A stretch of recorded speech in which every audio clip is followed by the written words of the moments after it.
Recently, I was talking to someone at a unicorn which offers home maintenance services in cities.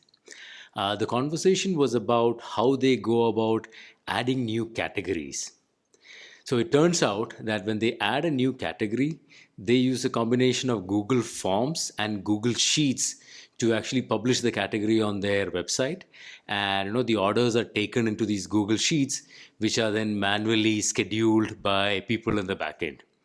And once they kind of validate that there is demand for this service, then they go out and build the tech stack for it to integrate it into their main application.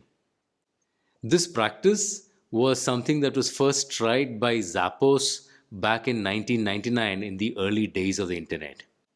So, for those of you who are not familiar with Zappos, they're an online shoe retailer which started operations in 1999.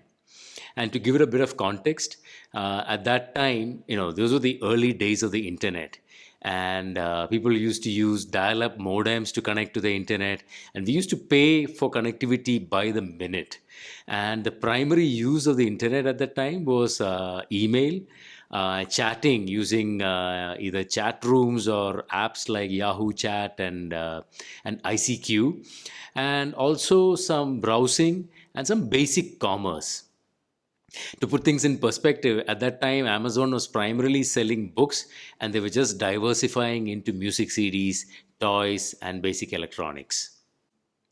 The story goes that Nick Swinburne, who was the founder of Zappos, was looking for a pair of shoes that he couldn't find in his city, and he came up with the idea of an online shoe store. And when he was evaluating this idea, he had a very interesting statistic with him that the shoe market in the US was worth 40 billion US dollars, and that 5% of that market, which is 2 billion, was already buying shoes without seeing them using mail catalogs. So he felt that selling shoes online was a possibility. So what he did for his MVP was that he registered a domain and he got into an agreement with his neighborhood shoe store that he would click pictures of whatever shoes were available there, posted online, and whenever someone placed an order online, he would go to the shop, buy that shoe at full price and ship it to the customer. And the shopkeeper didn't have any issues with it because he wasn't losing anything, and if anything, he would get additional business. So Nick started off like that, and he started getting business, which helped prove that people were indeed willing to buy shoes online. In addition to that, he also got rich insights into what kind of people bought shoes online, where they were based out of, what kind of shoes they were buying, what colors sold online, what sizes sold online.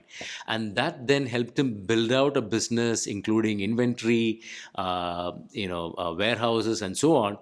And this business really took off so well that in 2009, Amazon acquired Zappos for $1.2 billion.